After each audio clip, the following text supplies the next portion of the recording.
Son of God, share my mind, and you don't die. This is the season 3, the episode 624 in the series How to Manifest Immortality. And the name of today's teaching is The Christ in You. The Christ in you is very still. He looks on what he loves and knows it as himself. And thus does he rejoice at what he sees, because he knows that it is one with him and with his Father. Specialness too takes joy in what it sees, although it is not true. Yet what you seek for is a source of joy as you conceive of it. What you wish is true for you. Nor is it possible that you can wish for something and lack faith that it is so. Wishing makes real as surely as does will create. The power of a wish upholds illusions as strongly as love does extend itself. As strongly as does love extend itself, except that one deludes, the other heals. There is no dream of specialness.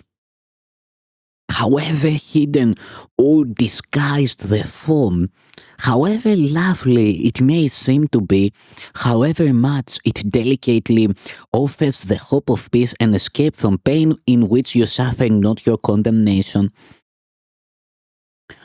In dreams, effect and cause are interchanged, for here the maker of the dream believes that what he made is happening to him. He does not realize he picked a thread from here, a scrap from there, and wove a picture out of nothing. For the parts do not belong together, and the whole contributes nothing to the parts to give them meaning. Where could your peace arise but from forgiveness? The Christ in you looks only on the truth and sees no condemnation that could need forgiveness. He is at peace because he sees no sin. Identify with him, and what has he that you have not? He is your eyes, your ears, your hands, your feet. How gentle are the sights he sees, the sounds he hears. How beautiful his hand that holds his brothers, and how lovingly he walks beside him, showing him what can be seen and heard, and where he will see nothing and there is no sound to hear. Yet let your specialness direct his way, and you will follow, and both will walk in danger, each intent in the dark forest of the sightless, unlit but by the sifting tiny gleams that spark an instant from the fireflies of sin and then go out to lead the other to a nameless precipice and hurl him over it. Or what can specialness delight in but to kill?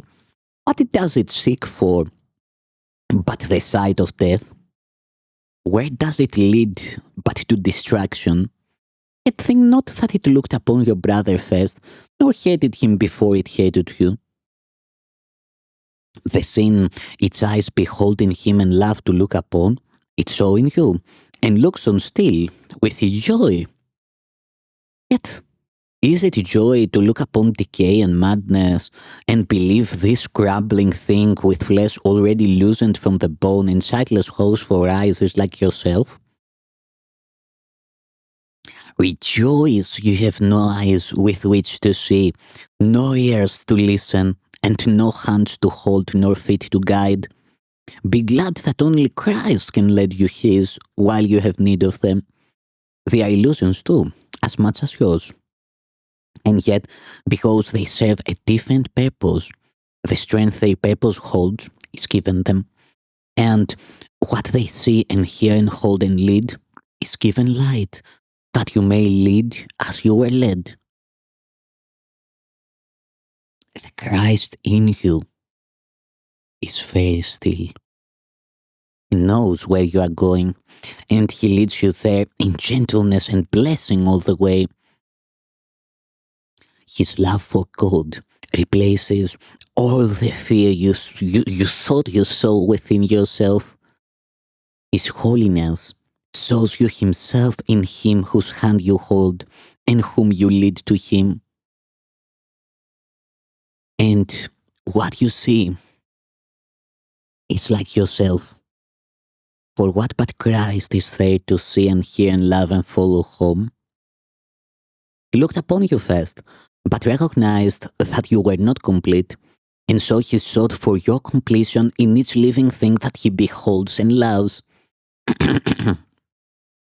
And seeks it still, that each might offer you the love of God.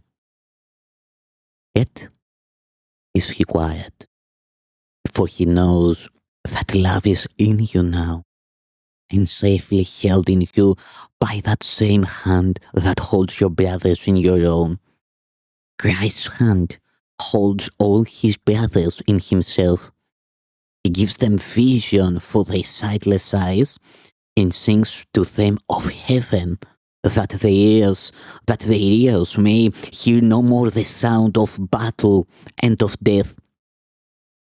He reaches through them, holding out his hand, that everyone may bless all living things and see their holiness. And he rejoices that these sights are yours to look upon with him and share his joy. His perfect lack of specialness he offers you, that you may save all living things from death, receiving from each one the gift of life that your forgiveness offers to yourself. The sight of Christ is all there is to see. The song of Christ is all there is to hear. The hand of Christ is all there is to hold. There is no journey but to walk with him. You who would be content with specialness and seek salvation in a war with love, consider this. The Holy Lord of Heaven has himself come down to you to offer you your own completion. What is his is yours, because in your completion is his own. He who willed not to be without his Son could never will that you be brotherless. And would he give a brother unto you, except he be as perfect as yourself, and just as like to him in holiness as you must be? There must be doubt before there can be conflict, and every doubt must be about yourself. Christ has no doubt, and from his certainty his quiet comes. He will exchange his certainty for all your doubts if you agree that he is one with you, and that this oneness is endless, timeless, and within your grasp, because your hands are his. He is within you, yet he walks beside you and before, leading the way that he must go to find himself complete. His quietness becomes your certainty, and where's doubt when certainty has come? Thank you, Son of God.